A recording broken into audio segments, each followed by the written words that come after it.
Aquarius, welcome dito sa iyong reading. Alamin natin itong mga blessings and challenges na posibleng kakaharapin mo ngayong March 19 hanggang 31. Shout out sa ating mga YouTube channel members and Facebook subscribers. Maraming salamat sa pag-join na membership and pag-avail ng subscription. Shout out din doon sa mga laging nanonood ng mga readings natin, nag-aabang, sumusubaybay, nakaka-appreciate, nag-express ng inyong appreciation through comments. Yan, dito man sa ating bansa or sa abroad. Thank you so much sa pagtangkilik, pag-appreciate and support. And to all na mga bago dito, please don't forget to like, share, follow, subscribe our YouTube channel, Facebook page, Instagram, and TikTok. And regarding personal reading services, dumiretso kayo sa aking FB page. Doon po kayo mag-PM kung balak ninyong mag-inquire, mag-book ng aking reading services. Lahat ng kailangan yung information is nakalagay sa description below. Nandyan po yung mga links papunta sa aking legit na mga pages. Tingnan na natin, Aquarius.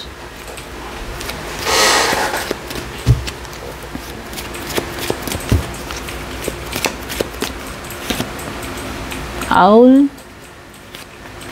pineapple, vacation. Uy, may bakasyon. O, bago matapos itong March, makakapagbakasyon ka, Aquarius. Kung yan ay gustong-gusto mong gawin.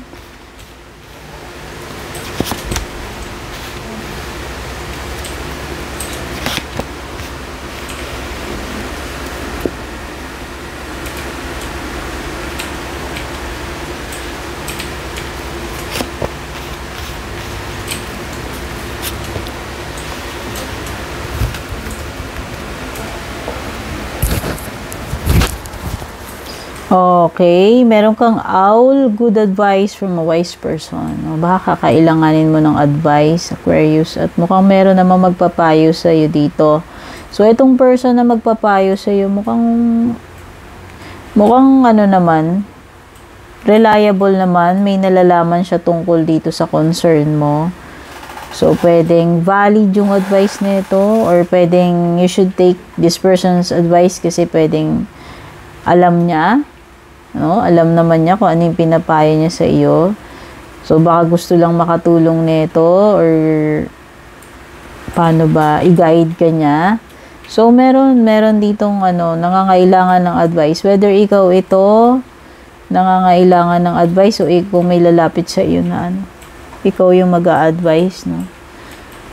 Pero, this is a wise person daw.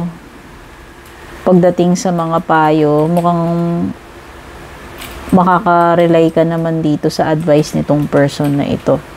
Reconciliation. So, pwedeng iba sa inyo dito may mga connections na mabubuo uli kasi may reconciliation. May pagkakaayos, pagkakabati. So, magiging okay na uli yung connection. Whether this is a family member, friendship, or romantic connection. No? Merong mga mare-reconcile. Merong magkakaroon ng continuation yung connections. May mga bagay na maibabalik uli sa dati, no? Yung ganung energy. Okay, baka naman yung iba sa inyo na-reconcile kayo doon sa dating company na pinagtatrabahuan ninyo. Pwedeng ganun. Yung mga situations, person man, tao man yan, hindi, na parang marireunite kayo uli doon. Magkakaroon ng connection uli. Vacation, nabanggit ko na, no? So, baka may mga plans ka ng vacation, baka mangyari yan bago matapos itong March. Itong vacation na yan, pwedeng literal na magbabakasyon ka, no? Like, pupunta ka ng ibang lugar kasi summer o baka iba swimming. Pero pwedeng itong vacation na ito is may mga situation na maglalaylo ka muna. No, kumbaga parang time para makapag recharge, i-detach mo muna yung sarili mo sa trabaho. Bakasyon nga yan or hindi. Ibig sabihin, time out muna. Magbabakasyon ka muna sa ganito. Halimbawa, magbabakasyon ka muna from your jowa. Ayaw mo muna ng ayaw mo muna ng, yung iba, ayaw muna ng commitment. Ayan. O yung iba, ayaw muna ng barka-barkada. Yung mga ganun. Hindi lang siya literal na bakasyon, guys, na may pupunta ka ng Boracay, no?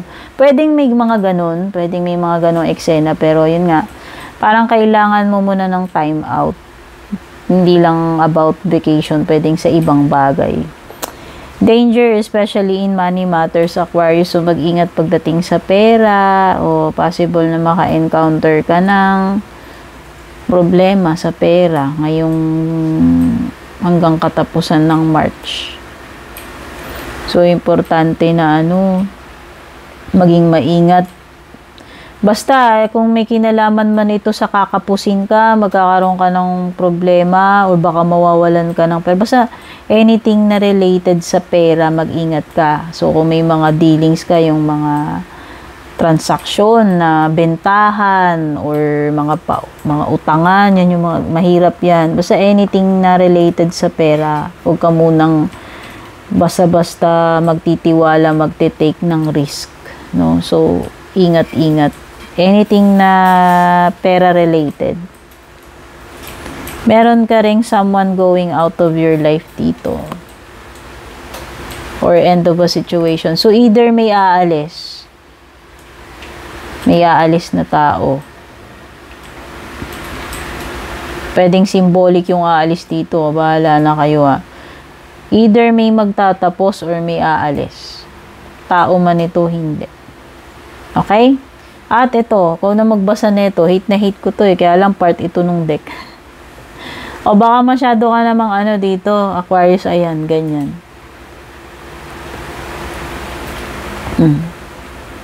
Baka puro ito lang yung laman ng isip mo. O karamihan ng mga araw na natitira hanggang katapusan, parang masyado kayatang fixated sa ganito.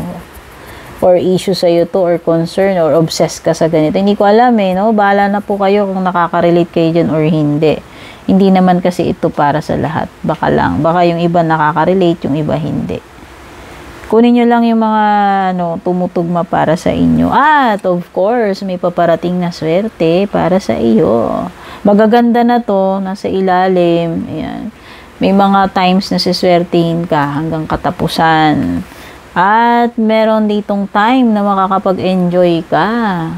Aquarius, o baka yung vacation yan, isa yan. At saka pwedeng ito, hindi ko alam. No, basta may mga happy-happy.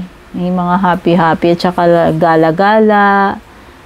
Ayan, pasyal-pasyal.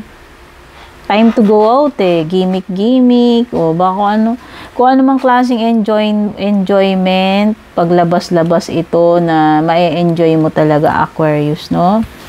And you also have family wishes come true. May mga matutupad. Especially kung ano tong mga pinaplano mo na patungkol sa family mo. Ayan baka yung bakasyon pinangakuan mo, babakasyon tayo sa Switzerland.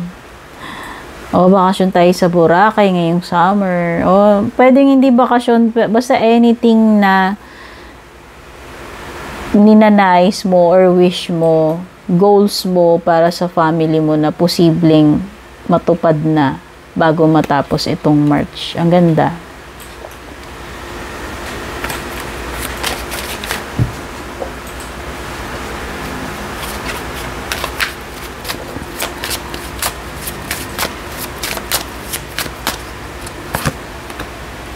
Direction, new beginning. Okay, may mga bagong simula para sa iyo, Aquarius, no? May mga magsisimula. Kung merong nag-end dito, Aquarius, yan.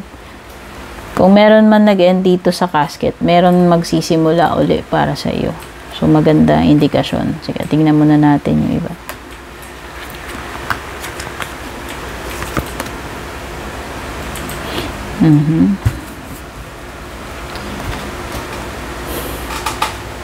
Now, nakita ko dito, mind power. So, unahin ko na to bago mawala sa isip ko.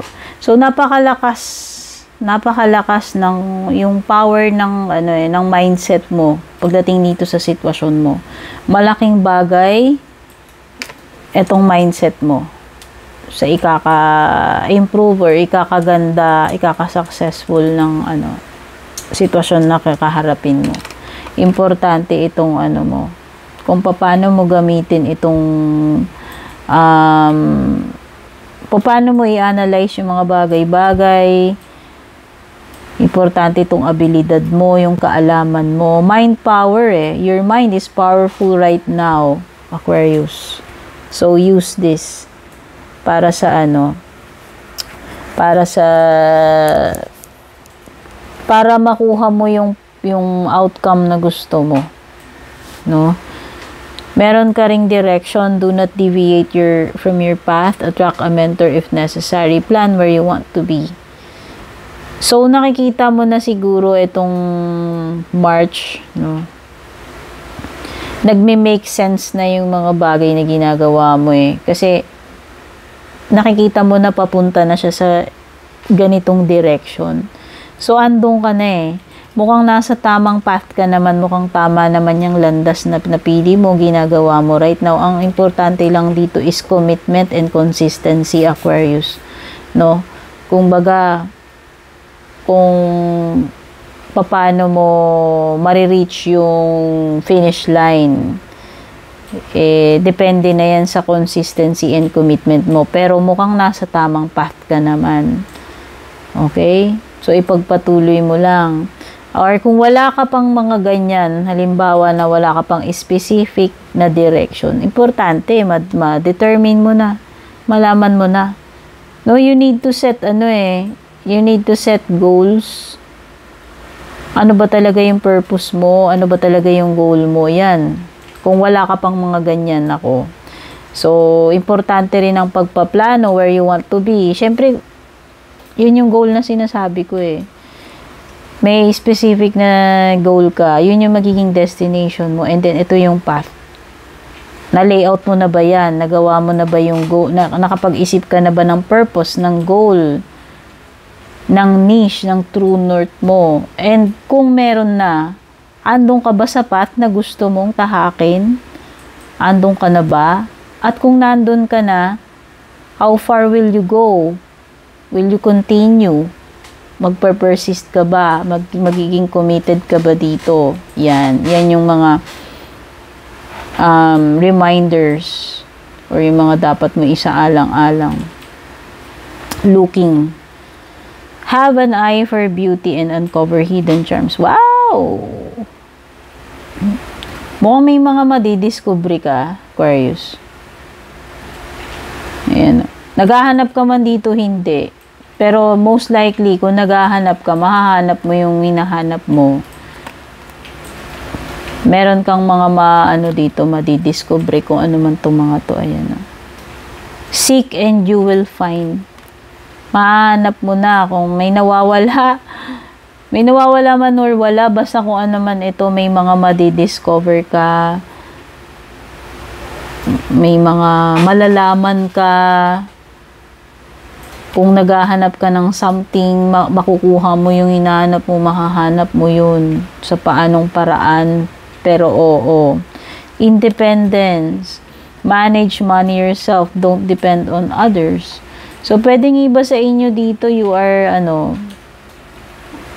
starting to gain power or control over your life. Yung dati, pwedeng umaasa kayo sa iba. Dependent kayo, hindi nyo kaya mag-isa. Pero ngayon, nafe-feel ninyo na you are already capable. So, pwedeng yung iba, nagiging financially independent na kayo. Pwedeng meron kayong magandang paying na trabaho.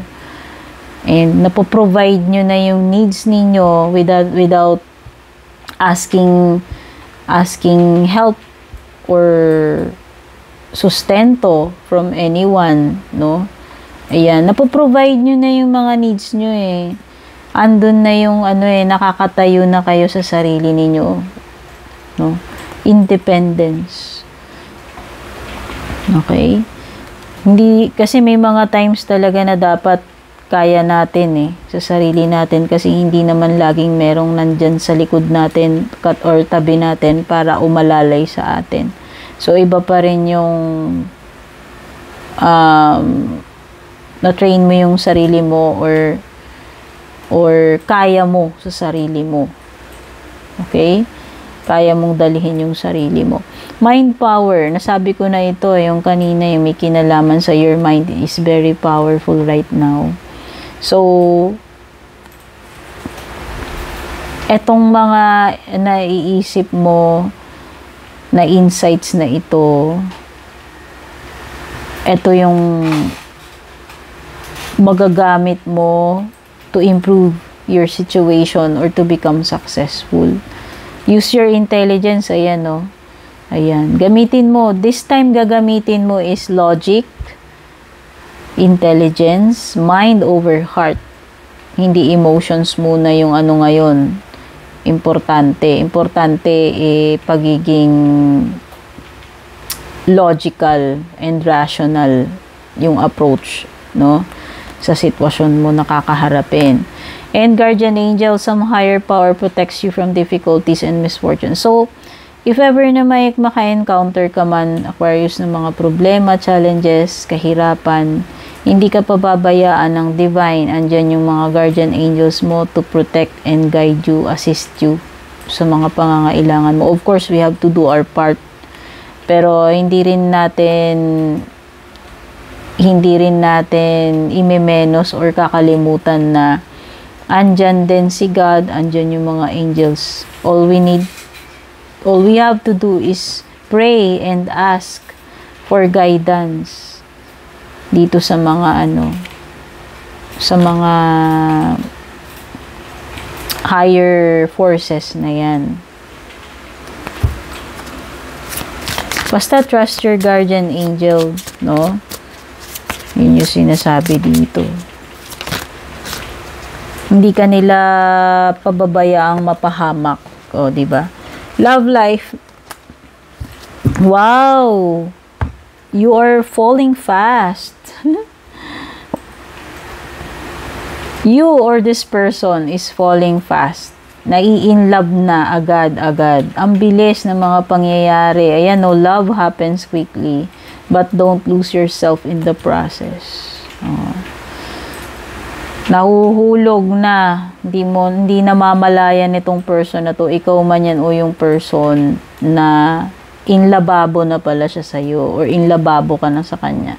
Ang bilis mahulog ang loob, no?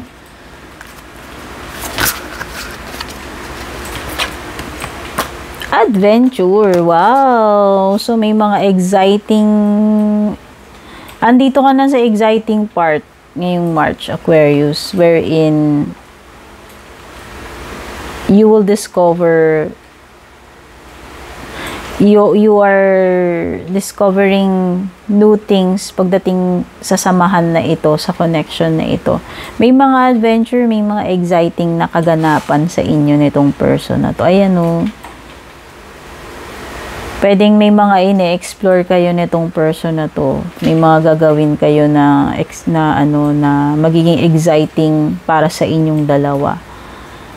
Pwedeng iba, pumapasok kayo sa sa exciting journey. Pwedeng panibagong love life ito na talagang na-enjoy ninyo itong mga nangyayari sa inyo and parang excited kayo kasi parang nagsisimula So may mga discoveries, no? Kumbaga dinidiscover nyo pa lang yung isa't isa and na-enjoy mo itong process na ito right now, Aquarius.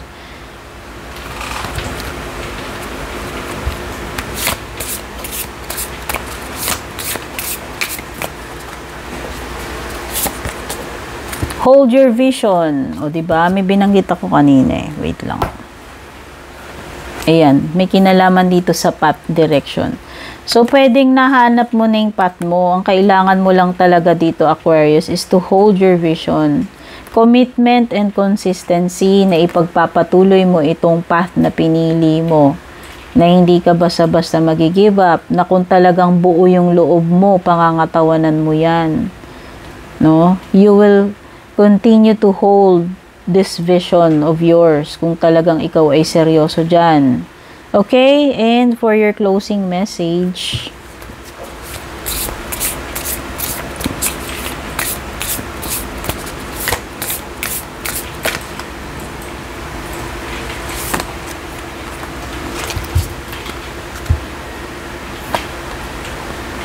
the only thing that is real is love. Shift your focus back to love. Ibalik mo yung love sa buhay mo, Aquarius. No? Yun lang yung realest thing na may express mo or marireceive mo. Love. Okay? Baka kasi baka nadadivert yung attention mo sa ibang bagay and nakakalimutan mo na yung main purpose, which is love. Why are you here in the first place? Why are you with this person in the first place? Baka nakakalimutan mo na yung pinaka-importante na essence nitong samahan ninyo, nitong person na to, which is love. Or, romantic man ito or hindi. No? Baka nakakalimutan mo na yung reason, bakit mo ba ginagawa ito?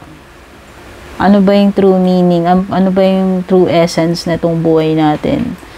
Or itong samahan na ito? Romantic man yan, friendship or may kinalaman sa loved ones mo. Love yung yun yung gawin mong center